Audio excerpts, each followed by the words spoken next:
तो ब्रह्म विज्ञान के अंतर्गत आज हम पढ़ेंगे योगवाद और भोगवाद।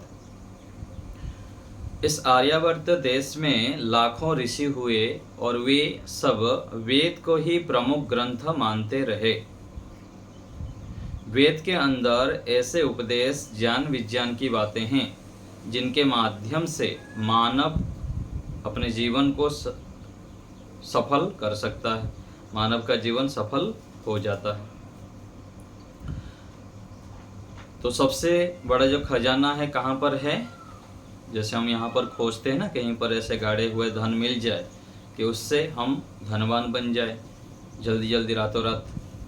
तो ऐसे ही हमारे पास जो धनवान होने का, ऐश्वर्यवान होने का मूल खजाना जो स्रोत है कहाँ पर है? वेदों में है। ऋषि मुनियों ने वेदों का पढ़कर उसके अंदर जो खजाना है, जो रत्न है, जो विशेष मनुष्य जीवन को श्रेष्ठ बनाने के उपाय है, उसको खोज निकाले हैं और अपने जीवन को सफल बनाए और साथ साथ उनके संसर्ग में, उनके सानिध्य में आने वाले लोगों के जीवन को भी बदल दिए वेदों को पढ़कर। तो ये हमें मस्तिष्क में बिठाना है कि मूल खजाना वेदों के अंदर रखा हुआ है। जो मेहनत करेगा उसको उतना मिलेगा। भौतिक विज्ञान का भी अपना महत्व है, परंतु केवल भौतिक विज्ञान को लेकर चलने से और वैदिक विज्ञान को छोड़ देने से मानव जीवन सफल नहीं हो सकता है। वेद ऐसा ग्रंथ है जिससे व्यक्ति अपने चरम लक्ष्य मुक्ति के सुख को प्राप्त कर लेता है। आज मानव ने भौतिक उन्नति खूब की, पर परिणाम सामने हैं। जैसे जैसे ज़रूरतें, धन साधन बढ़ते गए, दुख भी बढ़ते गए। इसके अंदर जो दोष हैं उनको मानव ने नहीं जाना।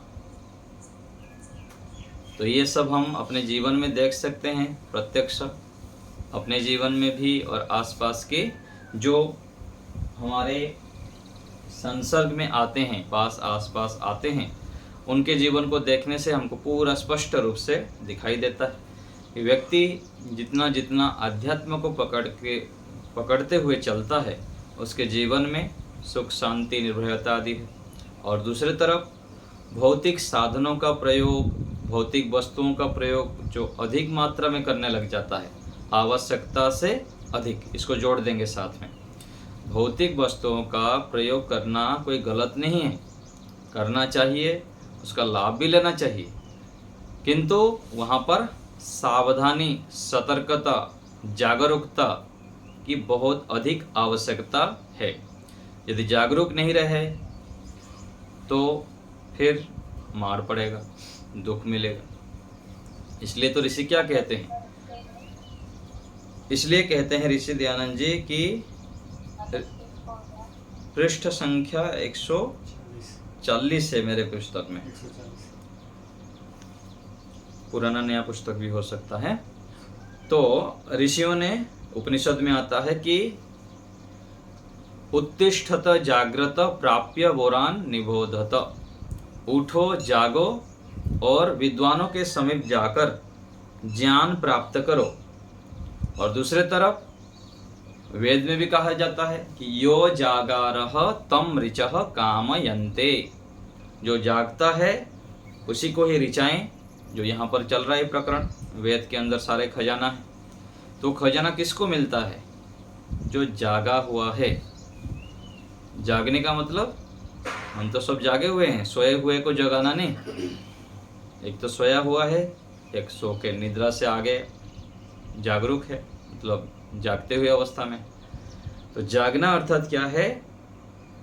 जो वास्तविकता है, सत्य को जानने के लिए तड़प और उसके लिए अत्यंत पुरुषार्थ, यह है जागरूकता। और जो जान लिया उसको भी प्राप्त करना। जैसे हम लंबे समय से पढ़ते हैं, सुनते हैं कि ईश्वर को यदि हम सर्वे सर्वा मानते हैं, स्वामी मानते हैं और उनके सानिध्य में सच्चे भाव से जाएंगे तो हमको बहुत कुछ मिलेगा। किंतु हम ना उनको उस प्रकार से जो सुने हुए बातें उनको अप्लाई कर पाते हैं, जीवन में ला पाते हैं और उसको फिर क्रियान्वित करने के लिए पुरुषार्थ भी नहीं करते। तो ये वैदिक सिद्धांत है, ऋषियों की स्पष्ट मान्यता है कि हमको जो चाहिए वो सब मिलेगा। क्या कहा मैं? जो हमको चाहिए वह मिलेगा, वह मिलता है। इसके साथ और जोड़ देंगे तो जो हमको चाहिए उससे कई गुना अधिक मिलता है, किंतु हमारे उसके पीछे पुरुषार्थ चाहिए, श्रद्धा। श्रद्धा एक बहुत बड़े तत्व है। यदि हम श्रद्धा को जागरूक कर लें, वेदों के प्रति, गुरुजनों के प्रति, ईश्वर के प्रति, वैदिक मान्यताओं के प्रति, यज्ञ के प्रति, ध्यान के प्रति और अपने उचित दिनचर्या, आयुर्वेद से अनुकूल जीवन शैली, इन सब के प्रति हमारे यदि श्रद्धा हो जाए तो हम जो चाहते हैं, जो हमको आवश्यकता है, उससे कई गुना अधिक अवश्य ही मिलता है। ऋषियों को भी मिला, हमको भी मिला है, हमारे सामने जितने भी हमारे परिचित में हैं, जो मेहनत करते हैं, उनका जीवन में भी दिखाई देता है। तो ये हमें मन में निश्चय करना है कि ईश्वर और ईश्वर के द्वारा जो बताया गया वेदानुकूल आचरण है, उसको करने से हमें मन चाहा सुख मिलता है। मन चाहा से अधिक जो हम सोचे नहीं हैं वो भी मिलता है। तो ये परमात्मा के सत्य नियम है। वेद मंत्र में भी आता है। क्या मंत्र है? उसमें दिया गया कि आत्मा आदि जो दान करता है, यदंग दासु से तुमग्ने भद्रम करिष्यसि तवेतत् सत्यम अंगिरह। हे अंग परमात्मा, आपका ये सत्य व्रत है जो आपको आत्मा आदि का दान करता है। आत्मा आदि का दान करना अर्थात परमात्मा को ही सब कुछ मानते हुए चलना कि प्रभु आप ही सब कुछ है, हम निमित्त मात्र हैं। तब व्यक्ति फिर जो व्यवहार में राग द्वेष आदि करता है वो नहीं करेगा। सभी को अपना मान के चलेगा। जितने भी प्राणी हैं, चींटी से लेकर पशु पक्षी जितने भी है, मनुष्य है, तो यह सत्य व्रत है। यद अंग दासु से त्वमग्ने भद्रम करिष्यसि। आप उसका भद्र अवश्य ही करते हैं, जो आपको आत्मा आदि पदार्थ दान करता है। और एक मंत्र में भी काफी दिनों से आपको बोला नहीं मैं, क्या है मंत्र वो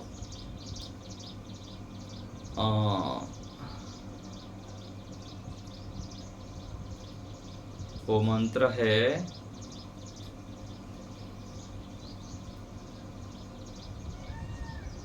यम यम कामये तम, उसका किसी को याद है? यम कामये तम तम उग्रम कृणोमि तम ब्रह्माणम तम ऋषिम तम सुमेधाम। हाँ, ये मंत्र है कि अहम एव स्वयं इदम वदामि। ये मंत्र है अहम एव स्वयं इदम वदामि जुष्टम देवेभिरुतमानुषेभिः यम कामये तम तम उग्रम कृणोमि तम ब्रह्माणम तम ऋषिम तम सुमेधाम। ईश्वर वेद में स्वयं बोल रहे कि अहम एव, मैं स्वयं ही बोल रहा हूँ। अहम एव स्वयं इदम वदामि जुष्टम देवे भी ऋतमानुषे भी। जो देव हैं, श्रेष्ठ व्यक्ति हैं और मनुष्यों के लिए मैं बोल रहा हूँ। सभी के लिए ये नियम है कि यम यम कामये, जो जो मेरे कामना करते हैं, जो श्रेष्ठ कामनाएं करते हैं, उनको मैं पूरा करता हूँ। उग्रम कृणोमि, मैं शीघ्र ही उसको पूरा करता हूँ। क्या करता हूँ? उनको मैं क्या बना देता हूँ? जो ईश्वर की आज्ञाओं का पालन करता है, अपने कर्तव्य कर्मों को ठीक ठीक करता है, धर्म अनुकूल करता है।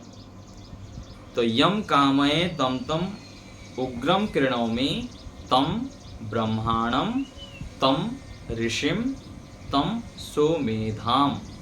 उसको मैं ब्रह्मा अर्थात बड़ा बना देता हूँ। समाज में, राष्ट्र में वो बड़े रूप में कार्य करता है, बड़े ऐश्वर्य को प्राप्त करता है। धन बल, ज्ञान बल, बुद्धि बल, शारीरिक बल से युक्त हो जाता है। तम ऋषिम, मनुष्य के सबसे जो पराकाष्ठा है मनुष्य जीवन के उत्कृष्टता का, जो अपने सामर्थ्य को बढ़ाता है, वो क्या है? ऋषित्व। मोक्ष की ओर जब अंतिम की ओर बढ़ते हैं, उतना ज्ञान आदि से युक्त हो जाता है, पवित्रता से युक्त हो जाता है, उसको कहते हैं ऋषि, मंत्र दृष्टा। जैसे ऋषि दयानंद जी हुए, और भी ऋषि लोग हुए हैं, महर्षि कणाद, कपिल, जैमिनी, पाणिनि, पतंजलि, गौतम, व्यास आदि। तो उनको मैं ऋषि बना देता हूँ। और आगे सुमेधाम, अच्छे मेधा से, ऋतंभरा प्रज्ञा। इसलिए कहा, क्या कहा गया योग दर्शन में? सत्यम एव विभर्ति न अमृतम। सत्य का ही वो बुद्धि स्वीकार करता है, ग्रहण करता है। अभी क्या करता है हमारी बुद्धि? अभी तो सत्य का भी ग्रहण कर लेता है, असत्य का भी ग्रहण कर लेता है। जो अधर्म है उसको भी धर्म रूप में बोल देता है। मान लीजिए कि हमारे विरुद्ध में कोई निंदा कर दे, चुगली कर दे, गलत हमारे पीछे कोई हमारा अपमान कर दे, हमारा निंदा कर देता है पीछे से, तो बाहर सामने कोई हमारे ऊपर मिथ्या आरोप लगा दिया कि तुम तो दुष्ट हो, तुम तो चोरी किए हो, ये तुम तो बहुत ऐसे व्यक्ति हो, अब ऐसे अब गलत काम कर दिए, मिथ्या आरोप लगा दिया। तो उस समय हमारी बुद्धि क्या स्वीकार करती है? उस समय तो हम पूरा तिलबला जाते हैं। यदि सत्यम एवं विभर्ति वाला बुद्धि हो जाए तो ऋतंभरा प्रज्ञा, जो उत्कृष्ट बुद्धि कहा गया, सुमेधा, तो व्यक्ति वहाँ पर शांत रहेगा। उस परिस्थिति में तुरंत प्रतिक्रिया नहीं करेगा। अच्छा, आप ऐसे कैसे मेरे ऊपर मिथ्या आरोप लगा दिया, फिर झगड़ा लगने लग जाए, वाद विवाद करने लग जाए। तो वहाँ पर शांत रहना होता है उस परिस्थिति में। फिर जब परिस्थिति सामान्य हो जाए तो उस समय कुछ स्वीकार भी नहीं करना है, कुछ नहीं, केवल शांत रह जाना है। बाद में जो बड़े हैं, मित्र है, कोई भी हमारे ऊपर आरोप लगाए थे, तो उनको प्रेम से जाके बताना है कि आप जो उस समय बता रहे थे, मैं तो किया नहीं था, अथवा मैं तो जानता नहीं उस विषय में। ऐसे जब कहेंगे तो फिर उसका समाधान होता है। तो ये तो कठिन है कार्य, लेकिन असंभव नहीं है। तो जब हम सत्वगुण से युक्त रहते हैं, ईश्वर के सानिध्य में रहते हैं, परोपकार आदि कर्म करते हैं, अपने शारीरिक बल, मानसिक बल, आत्मिक बल आदि को बढ़ाते हैं, तो ईश्वर की कृपा से ये जो स्थितियां बताया मैं, उसको हम सामना कर सकते हैं। तो परमात्मा के आज्ञाओं का जो पालन करता है, ईश्वर उसको बहुत अधिक देते हैं। यह विश्वास हमारे मन में होना चाहिए। तो यह योग विद्या है, ब्रह्म विद्या है, इसको कहते हैं। ईश्वर के प्रति रुचि, श्रद्धा, वैदिक वाङ्मय आदि के प्रति रुचि, श्रद्धा हमारे बढ़ता जाए, ईश्वर की ओर हम बढ़ते रहें। तो भौतिक विज्ञान का निषेध नहीं है, किंतु उसका प्रयोग हमें ठीक ठीक करना है। मोबाइल है, कंप्यूटर है, जो भी टेक्नोलॉजी, उनको बहुत सावधानी से प्रयोग करना है, नहीं तो बहुत अधिक कुचक्र के माध्यम से हमको हमारे संस्कृति से दूर करने के लिए प्रयत्न किया जा रहा है। मोबाइल हम खोलेंगे, यूट्यूब खोल दिए, गूगल खोल दिए, कुछ ना कुछ सामने आ गया, असावधानी हो गया तो फिर उसके घुस जाएंगे उसके अंदर, फिर चक्रव्यूह में फंस गए हम। जैसे अभिमन्यु जी फंस गए, फंस तो गए अंदर, निकलने का पता नहीं था, जाने का तो पता था उनको। तो हम भी ऐसे ही आने का पता हमको होना चाहिए, नहीं तो फिर इस जो गूगल है, फ़ोन है, उसमें फंस जाएंगे। तो ये हमको सावधान रहना है, प्रयोग करना है, अच्छे उसमें कार्य लाभ उठाना है। तो केवल भौतिक उन्नति मानव जाति को आक्रांत कर चुकी है, दबा चुकी है, हमारे मस्तिष्क से लेकर हमको पूरा उस चक्रव्यूह में दबा दिया है। हम समाधि से जान सकते हैं कि जो यह भौतिक विद्या से सुख है उससे अनेक गुना अधिक सुख ईश्वर प्राप्ति में है। तो जो ईश्वर प्राप्ति का सुख जिसको मिल गया है, जिनको थोड़ा बहुत भी मिला है, जो चखे हैं उसका आनंद, तो वो हर समय उसको प्राप्त करने के लिए तड़प उनके मन में रहता है। और हम सबके कभी ना कभी हम कई जन्म पहले मोक्ष में तो गए ही हैं कितने बार, और कितने बार हम ईश्वरीय आनंद को भोगे भी। तो हमारे अंदर तो संस्कार है, थोड़ा थोड़ा हम उसकी ओर बढ़ते जाएंगे तो फिर पता लग जाएगा हमको ईश्वरीय सुख क्या होता है। तो एक बार पता लग गया, 2 बार पता लग गया, फिर छूट जाएगा। फिर ऐसे प्रयत्न करते करते हम फिर ईश्वरीय सुख को प्राप्त कर सकते हैं और उसकी ओर हमारी श्रद्धा भी और बढ़ती रहेगी।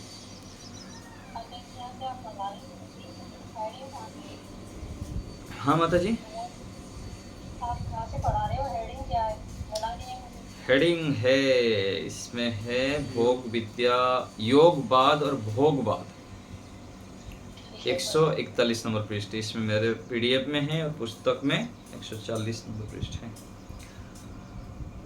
मिल गया? मिल गया। तो पैराग्राफ शुरू हो रहा है, देखिए। संप्रदायों के पास ईश्वर का सच्चा रूप नहीं होने से उन्होंने लोगों को ईश्वर अविश्वासी और योगवाद से विमुख कर दिया। तो ये जो बहुत सारे धर्म के नाम पर, अध्यात्म के नाम पर बहुत सारे संप्रदाय दुकान खोल रखे हैं, अलग अलग प्रकार के संसार में चलता है। कोई कृपा की वृष्टि करते हैं, कोई कुछ अपना दुकान है। तो ईश्वर का सच्चा रूप उनके पास ना होने के कारण ईश्वर के प्रति अविश्वास और योगवाद, जो वास्तविक योग विद्या है, उन सब से लोग विमुख हो जाते हैं जब उनके सच्चाई सामने आ जाता है। कई बार ऐसे होता है कि कोई एक सन्यासी गलत काम कर लिया, जैसे होता है ना, कोई लाल कपड़ा पहन के बाजार में आजकल बोलते रहते हैं, भिक्षा मांगते रहते हैं, नशा करते हैं। तो एक सन्यासी खराब कर दिया तो कोई भी अच्छे सन्यासी होगा तो लोग फिर उनके प्रति श्रद्धा हट जाती, फिर उनको भी उसी भाव से देखते हैं, कहाँ से बाबा घुस गया। हमारे स्वामी जी बोलते हैं ना, स्वामी विवेकानंद जी, कि वो ऐसी डब्बे में यात्रा करते हैं, तो घुस गए तो कोई बोल रहा है बाबा जी आगे आगे आगे आगे बढ़ो है ना। तो ऐसे भी होते हैं, इसमें कैसे घुस जा रहा है ये सन्यासी लाल कपड़ा वाला। ऐसे ही स्वामी जी बताते हैं कि कभी बड़े यूनिवर्सिटी में गए तो एक लोग आँख फाड़ के विद्यार्थी देख रहे हैं कि ये लाल कपड़ा वाला कहाँ से आ गया ये फक्कड़। फिर जब स्वामी जी स्टेज में लेग के बोलने लगे ज्ञान विज्ञान, फिर उन लोग, अरे ये बाबा तो बहुत जानता है। तो ऐसे होता है कि एक व्यक्ति कोई गलत काम कर लेता है तो फिर उसका प्रभाव पूरा उस समाज के ऊपर पड़ता है। जैसे हमारे यहाँ पर हुआ, एक गौ सेवक था, बहुत अच्छा है ना, और सरल भी था, बहुत अच्छे काम भी करता था, सब कुछ था, रातों रात भाग गया, ना कुछ बोला ना कुछ। हम सोचे नहीं थे कि वो चला जाएगा, फिर अभी जो भी आएगा उसके प्रति अविश्वास होगा कि ये कभी भी भाग सकता है।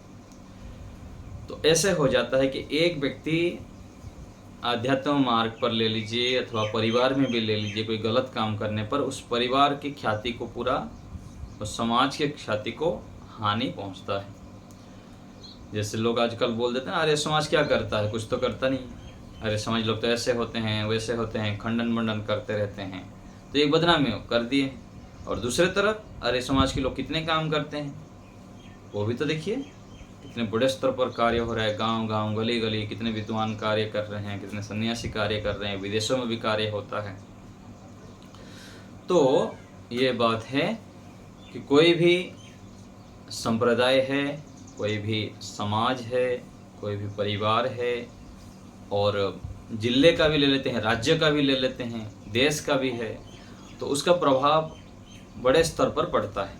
इसलिए हम कोई भी कार्य करने से पहले अपने आप को विचार करना चाहिए, जो वास्तविक साधक योगाभ्यासी, कि हम ऋषियों के प्रतिनिधि हैं, हम भगवान राम कृष्ण आदि के वंशधर हैं, महान क्रांतिकारी जो हुए हैं, देश के लिए बलिदान दिए हुए हैं, उनके हम प्रतिनिधि हैं। ऐसे मान के जब हम चलेंगे, अपने चित्त का स्तर ऐसे करेंगे, तो गलत काम मन में भी नहीं सोचेंगे, ये हमारी मानसिक स्थिति हो जाए। पीछे जैसे आया था ना कि हम समाज, राष्ट्र, परिवार आदि का कानून को तो पालन करेंगे ही करेंगे, उससे पहले ईश्वरीय कानून को देखें। ईश्वरीय कानून को यदि जो व्यक्ति मान के चलेगा तो वह सब जगह पर सफल होगा और आगे आगे बढ़ता रहेगा। तो ऐसे हमारा मानसिक स्तर बनाना है, इससे ही हमारा स्वयं का भी कल्याण होगा और पूरा राष्ट्र के लिए भी हम कल्याण कारक होंगे। अपने माध्यम से बड़ा कार्य हम कर सकते हैं। तो यहाँ हो गया। तो इस संप्रदायों के पास ईश्वर का वास्तविक स्वरूप ना होने के कारण लोग ईश्वर अविश्वासी और योगवाद से विमुख हो गए हैं, कर दिया जाता है लोगों को। कहते हैं कि इच्छा अनुसार भिन्न भिन्न प्रकार से पूजा करने से भी सफलता मिलती है। यह गलत मान्यता है कि कोई व्यक्ति सीधा और घूमकर ईश्वर के पास पहुंच जाता है। क्या आर्यवन रोजड़ में पहुंचने के लिए कोई उसे दिल्ली के पास, कोई बम्बई या चंडीगढ़ के पास मानकर चले तो पहुंच सकता है? ईश्वर को मानते हुए भी उसके रहने का ठिकाना अलग अलग स्थानों पर, कोई 7वें आसमान, कोई 4थे आसमान, कोई क्षीर सागर, कोई वैकुंठ, कोई परमधाम आदि में मानते हैं। इस प्रकार ढूंढने से क्या ईश्वर प्राप्त कर सकेंगे? यदि ईश्वर का सही ठिकाना, सर्वव्यापकता का स्वरूप नहीं जाना तो फिर सीधे चले या घूमकर उसे किस प्रकार पा सकेंगे? हम लोग भी सुनते हैं, कई बार बहुत जगह पर सुनने में आता है बातचीत में कि चलो किसी को भी मानो, क्या बात है, कहीं से भी जाओ तो ईश्वर तो मिल ही जाएंगे। रास्ता अनेक है लेकिन पहुंचना तो एक है। तो रास्ता अनेक तो है, अनेक उपाय है, लेकिन पहुंचना जहाँ पर है वो यदि पता नहीं होगा तो फिर कैसे जाएंगे, किस रास्ते से जाएंगे? पहुंचना जहाँ है वहाँ तो पता होना चाहिए कि ईश्वर का स्वरूप क्या है और कैसे जाने से मिलता है, नहीं तो फिर ठोकरे खाते रहेंगे। अलग अलग प्रकार से यदि ईश्वर का उस जगह पर रहता है सोच लेंगे तो फिर मान लीजिए कि हमको सीधा जाना है, सीधा जाने के स्थान पर यहाँ से आगे बढ़ना है, इधर से ना जाके हम यदि पीछे चले गए तो चलते रहो, पीछे घूमते रहो, सालों तक, जन्मों तक घूमते रहोगे, फिर ठोकरे खा के फिर यहाँ तक पहुँचेंगे, 0 तक, फिर 0 से शुरू होगा, नहीं तो माइनस में चलता रहेगा। तो ये जो कहते हैं कि रास्ता अनेक है, कहीं भी जाओ मिल ही जाएंगे, तो ये यदि सैद्धांतिक रूप में देखा जाए तो फिर ठीक नहीं है। वो जहाँ पहुँचना है वहाँ हमको पता होना चाहिए। ठीक है, फिर साधन हम कैसे कैसे अपनाते हैं, साधन भी निर्भर करता है। यदि गलत साधन चुन लिए, ठिकाना भी पता लग गया कि हमको मोक्ष में जाना है, ईश्वर प्राप्त करना है, क्लेशों को दग्धविज करना है, पता तो लग गया, लेकिन साधन भी यदि हमको ठीक नहीं होगा, मान लीजिए कि गुजरात से किसी को अहमदाबाद जाना है, अहमदाबाद से, गुजरात के अहमदाबाद जो राजधानी गांधीनगर है, अहमदाबाद से किसी को दिल्ली जाना है, दिल्ली जाना है पता भी लग गया, यदि वो साइकिल पकड़ के चले तो, कोई तो पैदल चलेगा तो कितने दिन में पहुंचेगा, फिर साइकिल पकड़ लिया फिर भी लेट होगा, बाइक ले लेगा फिर वो भी थोड़ा लेट होगा, कार भी ले लेगा फिर ट्रेन पकड़ेगा, फिर आगे चलकर फ्लाइट पकड़ता है। ये सब साधनों को भी हमें ठीक से जानना होता है। तो साधन सबसे श्रेष्ठ क्या है? अष्टांग योग है, जो ऋषियों ने बताए। तो ये हमें समझना है। तो जहाँ जाना है हमको अच्छे प्रकार से उसका जानकारी पहले हो, फिर साधन भी ठीक होना चाहिए। ईशावास्यम इदम सर्वम, ईश्वर सब जगह विद्यमान है। यह जानकर चलने से मन को सैकड़ों जगह भेजते हैं, तब भी वह ईश्वर सब जगह है। यह जानकर मन ईश्वर में स्थिर हो जाएगा। यह है व्याप्य व्यापक संबंध का योगाभ्यास में प्रयोग। तो परमात्मा को सब जगह जानते हुए फिर सब जगह अनुभव भी करना है, फिर धीरे धीरे उनके स्वरूप को जानने का प्रयास करना है। आज नित्य आनंद से दूर और क्षणिक सुख के लिए बेचारे सब जुटे हुए हैं। किसके लिए जुटे हुए हैं? क्षणिक सुख के लिए, और जो नित्य आनंद है उससे दूर रहते हैं। केवल लौकिक भोगों को भोगना ही चरम लक्ष्य बन गया है। खाओ पियो मौज मस्ती करो, ये क्या है? चरम लक्ष्य बन गया। सृष्टि के आदि से किसी भी वैदिक ऋषि ने इस लौकिक सुख को चरम लक्ष्य नहीं माना, परंतु ईश्वर आनंद को ही प्राप्त करना मुख्य लक्ष्य बताया है। तो जब हमारी बुद्धि सत्यम एवं विभर्ती हो जाएगा, ऋतंभरा प्रज्ञा श्रेष्ठ बुद्धि से युक्त हो जाएगा, तो फिर हमारा भी लक्ष्य वैसे हो जाएगा। नहीं तो भौतिक सुख ही उद्देश्य रहेगा। केवल भोगवाद तथा भौतिकवाद आज आध्यात्मवाद पर हावी हो गया है।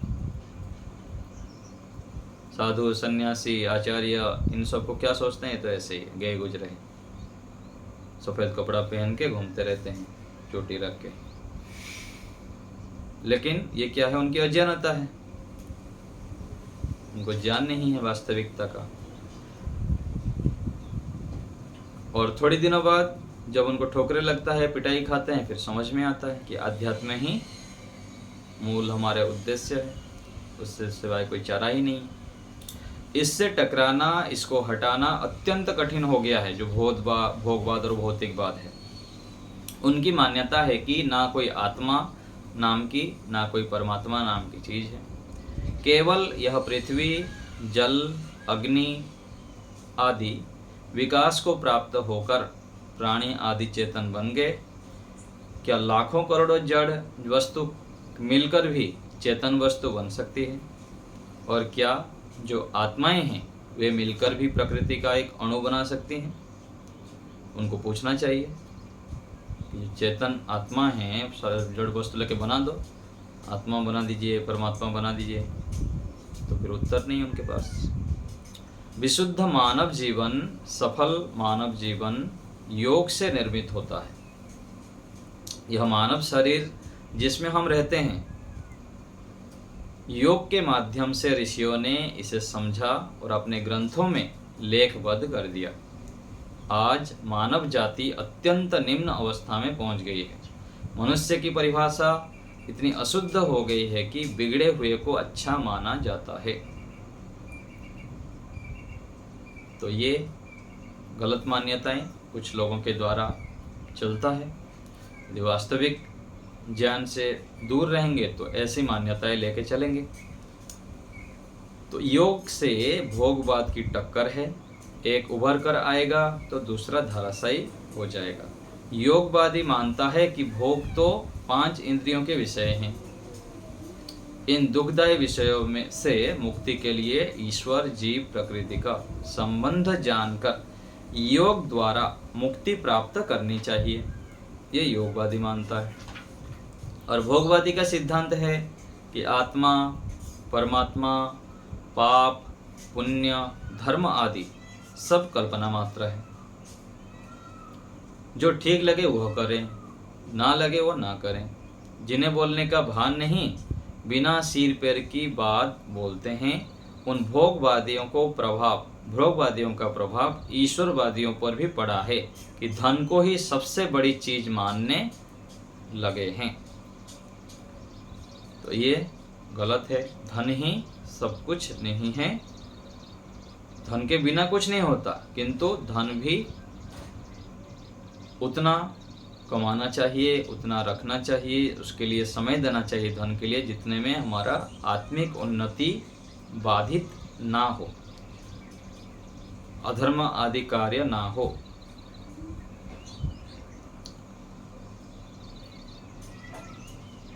तो जो लोग अज्ञान से और स्वार्थ से ओतप्रोत हैं, अपने आत्मा के विरुद्ध कर्म करने वाले हैं, उनकी अवस्था इस जन्म में भी और अगले जन्म में भी दुखमय ही होता है। जो अज्ञानी होकर कार्य करते हैं।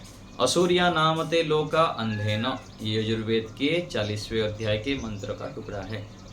वे लोग इस जन्म में और अगले जन्मों में भी असुर, पिशाच, पापी कहते हैं, जो अपने प्राणों के पोषण में लगे हुए हैं। आत्मिक उन्नति तो नहीं करते हैं, केवल यहाँ खाने पीने में लगे हुए हैं। जीवात्मा मनुष्य शरीर पाकर सोचता है कि मैं अपना ही भला करूं, परंतु इसका उल्टा होता है। जितना जितना अपना भला और जितनी जितनी दूसरे की उपेक्षा करता है, उतना उतना अधिक दुखी होता है। यह दूसरों को हानि पहुंचाकर भी अपना भला चाहता है। आज प्रधानमंत्री स्तर का व्यक्ति भी रिश्वत लेता है। आज के प्रधानमंत्री नहीं, पहले जो हुए। तो ये एक उदाहरण है, बड़े बड़े स्तर के लोग भी रिश्वत लेने लग जाते हैं। इसका कारण यह स्वार्थी भोगवादी प्रवृत्ति संस्कृति है। यह ईश्वर आज्ञा का अनुकरण ना कर धर्म विरुद्ध चलना है। ईश्वर के आदेश का पालन ना करने वाला कभी सुखी नहीं हो सकता। आज बहुसंख्यक या तो झूठे भोगवाद के सिद्धांत को मानने लगे हैं या संशय में पड़े हैं। नीचे से ऊपर तक न्याय नाम की चीज नहीं मिलती है, अपवाद को छोड़कर। न्याय भी है, आज भी न्याय, सत्य, धर्म सब बचा हुआ है, किंतु बहुत कम मात्रा में। यह विचार ठीक नहीं कि ये कार, विमान, नौकर चाकर वाले सुखी हैं और जिसके पास ये साधन नहीं है वे महादुख, घोर नरक भोग रहे हैं। ऐसे विचार करना क्या है? ठीक नहीं। सुख कपड़े, मकान, जूतों में नहीं है। सुख को मन से देखें। जो लोग आत्मा के ज्ञान से विरुद्ध आचरण करते हैं वे आत्मा का हनन करने वाले महादुख, घोर नरक भोगते हैं। ये दुरात्मा भोगवादी मनस्यन्यत वचस्यन्यत कर्मण्यन्यत है। मन से कुछ, वाणी से कुछ और कर्मों से कुछ आचरण करते हैं। लेकिन अध्यात्म व्यक्ति जो ईश्वरवादी है, योगवादी हैं, सत्यवादी, वो क्या करते हैं? मनस्य एकम वचस्य एकम कर्मण्येकम होते हैं। मन से जैसे सोचते हैं, वाणी से वैसे ही बोलते हैं और कर्म से भी वैसे ही करते हैं। तो ये हमको दोनों को विचार करते हुए अध्यात्मवादी के पथिक होना है। हम स्वार्थी को ठोकर मारकर प्राणी मात्र का कल्याण करें, इससे हमारी उन्नति होगी। तो ये हो गया भोगवाद और भौतिकवाद, योगवाद और भोगवाद। तो हमें योगवादी बनना है, अध्यात्मवादी बनना है, ईश्वर पर विशेष श्रद्धा रखते हुए आगे बढ़ना है। तब हमको स्थायी सुख, स्थिर सुख और निश्चिंतता, निर्भयता होगी। तो ऐसे हमको चलना है। हाँ माता जी बोलिए। नमस्ते। व्यापक और व्याप्त तीनों में व्यापक मैं समझ रही हूँ। तो व्याप्त भी व्यापक अर्थ में ही होता है। जल में मीठा व्याप्त हुआ है ना, व्यापक अर्थ में ही व्याप्त का प्रयोग है। ठीक है माता जी। ठीक है। आनंद से व्याप्त और प्रकाश व्याप्त। हाँ, वही व्याप्त अर्थात वही प्राप्ति। व्याप्त अर्थात क्या है? प्राप्त अर्थ में है, विशेष रूप से अपलरिगतो ऐसे अर्थ में होगा धातु, तो प्राप्त होने अर्थ में है। ठीक है माता जी। ठीक है। और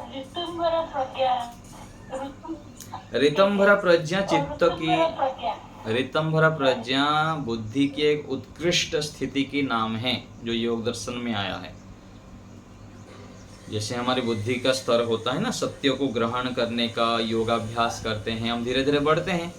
सत्वगुण, फिर तमोगुण रहता है, फिर रजोगुण रहता है, फिर सत्वगुण रहता है।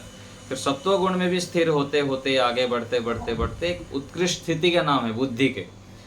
तो ऋतंभरा प्रज्ञा किसको कहेंगे? जहाँ पर बुद्धि जो है सत्यम एव विभर्ति, सत्य को ही ग्रहण करता है, सत्य को ही स्वीकार करता है। जो भी बोलता है, जो भी सोचता है, जो भी विचार करता है, निर्णय करता है, उसमें केवल सत्य ही प्रकट होता है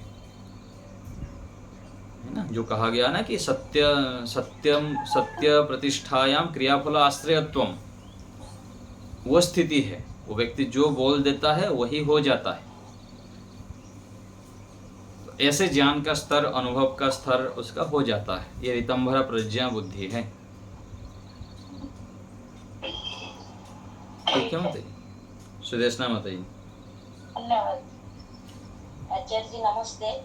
आचार्य जी, मन से एकम, वच से एकम, कर्मण्य एकम जो महात्मा लोग होते हैं, तो हम भी ईश्वर के रास्ते पे है।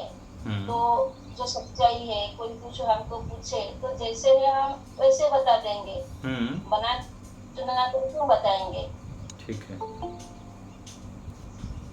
और ये जो श्रद्धा है, एक बार स्वामी मुक्तानंद जी बोले थे कि उपनिषद शायद पढ़ाते समय कि श्रद्धा माँ की तरह हमारी रक्षा करता है।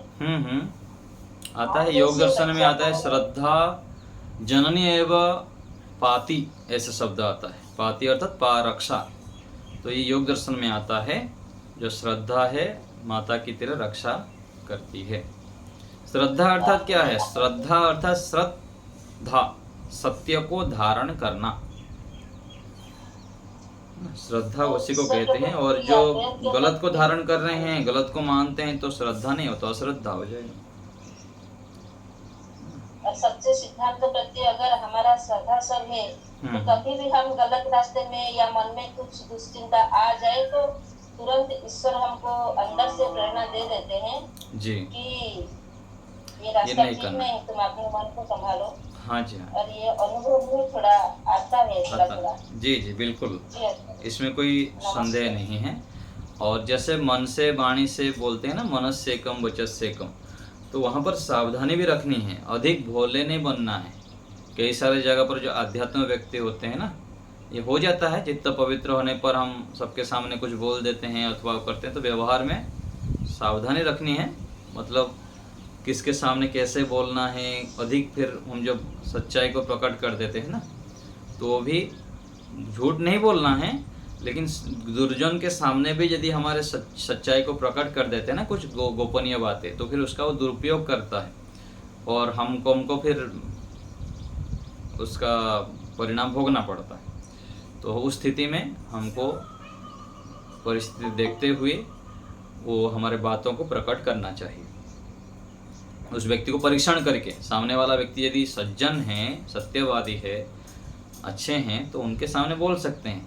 नहीं तो जो दुष्ट व्यक्ति होते हैं, कुछ राग द्वेष से युक्त व्यक्ति होते हैं और दुरात्मा होते हैं, तो फिर हमारे बातों का गलत अर्थ निकाल के उसका ये करता है। तो ये भी ध्यान रखनी होती है। निर्मला माता जी, धन्यवाद आचार्य जी।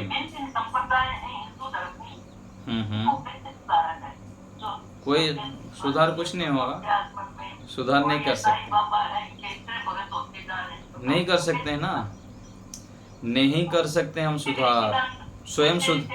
स्वयं सुधर जाए, ये बड़ी बात है।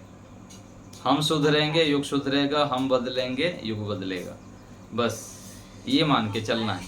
किसी को सुधार किसी को भी नहीं करना है माता जी। हम सुधर जाएंगे तो हमको देख के 5 भी सुधर गए ना, बस कल्याण। 50 सुधर जाए, 500 सुधर जाए, 5000 सुधर जाए, फिर बस हम सुधरने का ठेका ले जाए, फिर बाकी तो होता ही रहेगा। हमारे जितना सामर्थ्य है, हम जितना सुधरते हैं उतने सुधरने के प्रयास करें।